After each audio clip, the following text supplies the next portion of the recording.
খবরের শিরোনামে ভাঙড়।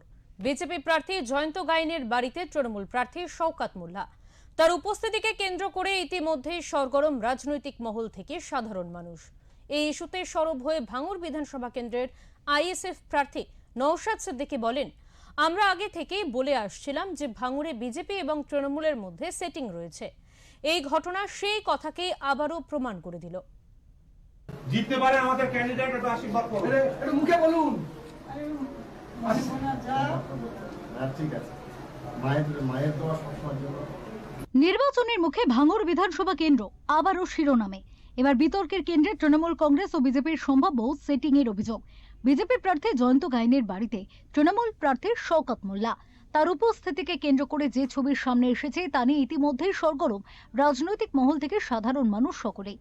মঙ্গলবার সকালে আচমকাই ভাঙড়ের বিজেপি প্রার্থী জয়ন্ত গাইনের বাড়িতে পৌঁছে যান তৃণমূল প্রার্থী শওকত মোল্লা। ঘটনাটি প্রথমে স্থানীয়দের নজরে এলেও পরে সেই মুহূর্তের কিছু ছবি সোশ্যাল মিডিয়ায় ছড়িয়ে পড়তেই বিষয়টি রাজ্য জুড়ে আলোচনার কেন্দ্রবিন্দুতে উঠে আসে। ছবিতে দেখা যায় দুই প্রতিদ্বন্দ্বী প্রার্থী একসঙ্গে হাসি মুখে দাঁড়িয়ে রয়েছেন। আরও একটি দৃশ্যে দেখা যায় জয়ন্ত গাইনের মা শওকত মোল্লার মাথায় হাত রেখে আশীর্বাদ করছেন। এই ছবি ঘিরেই তৈরি হয়েছে বিতর্কের ঝড়। রাজনৈতিক পর্যবেক্ষকদের মতে এই ঘটনার নিছক সৌজন্য সাক্ষাৎ হলেও তার প্রেক্ষাপট অত্যন্ত গুরুত্বপূর্ণ। কারণ বর্তমানে রাজ্য রাজনীতিতে তৃণমূল এবং বিজেপির মধ্যে চরম সংঘাত চলছে। প্রধানমন্ত্রী নরেন্দ্র মোদী ও স্বরাষ্ট্রমন্ত্রী অমিত শাহ নিয়মিতভাবে তৃণমূল নেতৃত্বকে আক্রমণ করছেন। অন্যদিকে তৃণমূলে বিজেপির বিরুদ্ধে লাগাতার আক্রমণ শানাচ্ছে। আর সেই পরিস্থিতিতে ভাঙড়ে এই ধরনের বন্ধুত্বপূর্ণ ছবি অনেকের কাছে অস্বাভাবিক মনে হচ্ছে। এই ঘটনার পর থেকেই বিজেপি প্রার্থী জয়ন্ত গাইনের ভূমিকা নিয়ে প্রশ্ন উঠতে শুরু করেছে।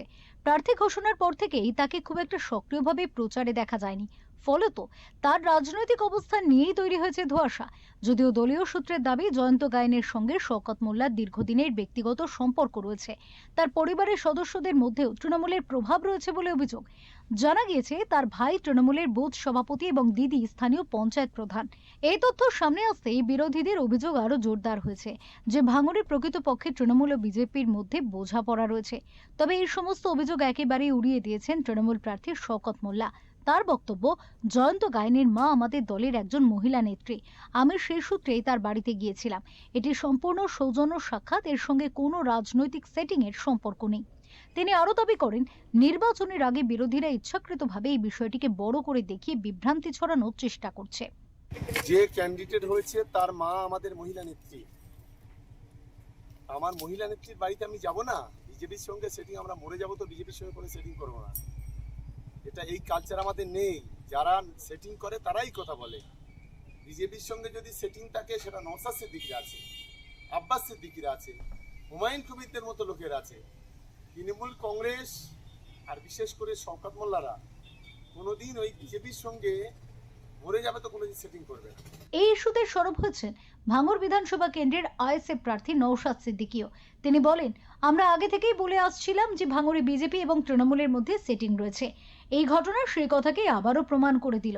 তার অভিযোগ, ভাঙড়ে প্রকৃত বিরোধিতা নেই, বরং ভোটারদের সামনে একটি কৃত্রিম লড়াই দেখানো হচ্ছে। সব মিলিয়ে ভাঙড় বিধানসভা কেন্দ্রের এই সেটিং বিতর্ক নতুন করে রাজনৈতিক সমীকরণকে নাড়িয়ে দিয়েছে। বিরোধীদের আক্রমণ, তৃণমূলের পাল্টা ব্যাখ্যা এবং বিজেপির নীরবতা, সব মিলিয়ে পরিস্থিতি ক্রমশ জটিল হয়ে উঠছে। এখন দেখার এই বিতর্ক ভোটারদের মনে কতটা প্রভাব ফেলে এবং শেষ পর্যন্ত নির্বাচনের ফলাফলে তার প্রতিফলন কতটা দেখা যায়। ফেরো রিপোর্ট, ওঙ্কার বাংলা।